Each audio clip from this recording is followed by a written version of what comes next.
Bismillah ar-Rahman ar-Rahim. Honorable Deputy Prime Minister, Federal Ministers, Chief Minister of Punjab, Prime Minister of AJK, Governors, Provincial Ministers, Excellencies, Government officials, journalists, honorable members from business community, experts, professionals, and ladies and gentlemen, Assalamu alaikum. I will just make a couple of remarks in English because our foreign guest is also sitting here, and then with your permission I'll switch on to our native language. Today is a great day.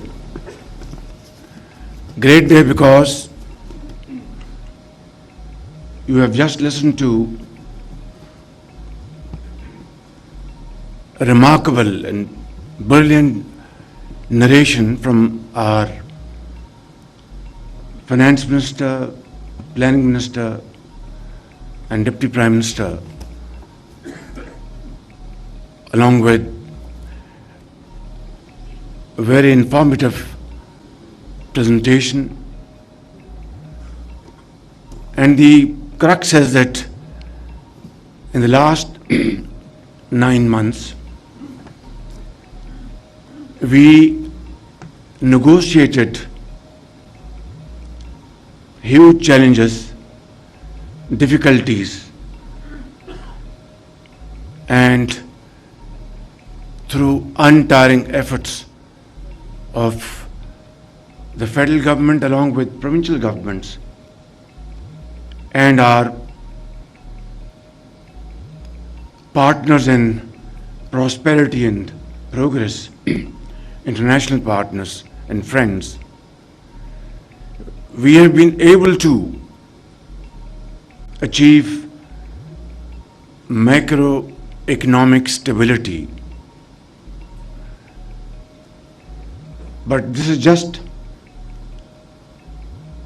the beginning of a long journey which would entail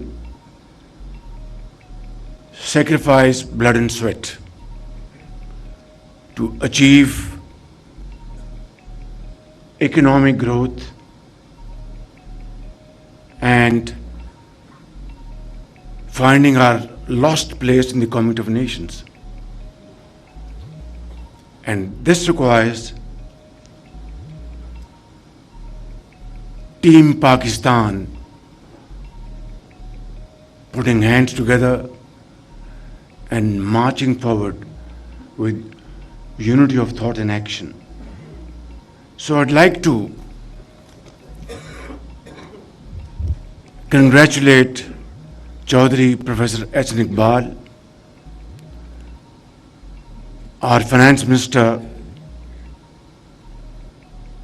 Aurangzeb Sahab, and the entire Federal Cabinet and government officials, federal officials, secretaries, SAFC, authorities, provincial chief ministers and provincial governments for their great support and cooperation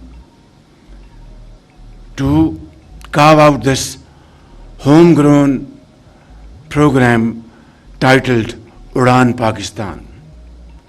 آپ سب کو بہت بہت مبارک اور آپ کا بہت بہت شکریہ. خواتین و حضرات، آج جو آپ نے یہاں پہ بڑی تفصیل کے ساتھ جو پریزنٹیشن دیکھی ہیں اور بہت عمدہ گفتگو اس کے اوپر جو کی ہے ہمارے وزیر خزانہ نے، پلاننگ منسٹر نے اور ڈپٹی پرائم منسٹر نے، میں اس کو دہراؤں گا نہیں کہ وہ وقت کا ضیاع ہوگا، لیکن میں یہ کہوں گا کہ ہمارا یہ سفر from default to development and from stable economy to strong economy, اس میں بے پناہ مراحل آئے، بہت مشکلات کا سامنا کرنا پڑا۔ کون نہیں جانتا کہ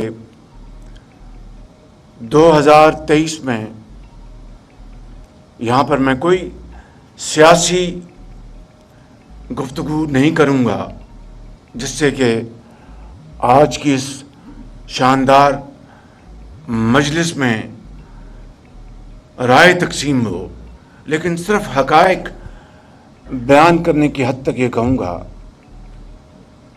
کہ جب 2023 میں IMF کے پروگرام کے لیے ہم سرتوڑ کوشش کر رہے تھے، اور یہ کون نہیں جانتا کہ پاکستان ڈیفالٹ کے دہانے پر تھا، اور اس ڈیفالٹ سے بچنے کے لیے میری قیادت، میرے لیڈر محمد نواز شریف، میری پارٹی اور کولیشن حکومت کے تمام زعماء اور پارٹیز نے مل کر فیصلہ کیا کہ ہم اپنی سیاست کو قومی مفاد کی خاطر قربان کر دیں گے، اور ہم سیاست نہیں، ریاست کو بچانے کے لیے کسی بھی حد تک جائیں گے، اور نتیجے میں جو بھی حالات ہوں گے اس کا ہم مقابلہ کریں گے، اور ہمیں کسی قسم کی کوئی اس بارے میں تشویش نہیں ہوگی۔ مگر آپ جانتے ہیں کہ IMF کے پروگرام کو نہ ہونے کے لیے خطوط لکھے گئے تھے IMF کو، اور یہ بات ریکارڈ کی ہے کہ یہ پروگرام نہ کیا جائے، اور اندازہ کیجئے کہ اس سے بڑی پاکستان کے ساتھ اور عوام کے ساتھ اور کیا زیادتی ہو سکتی ہے۔ پھر آپ نے دیکھا کہ اس مالک کو منظور تھا، اور پاکستان کے کروڑوں عوام کی دعاؤں سے جون کے تیسرے چوتھے ہفتے میں IMF کا پروگرام پیرس میں ایک اصولی منظوری ہوئی، IMF کی MD وہاں پر موجود تھیں، and the rest is history.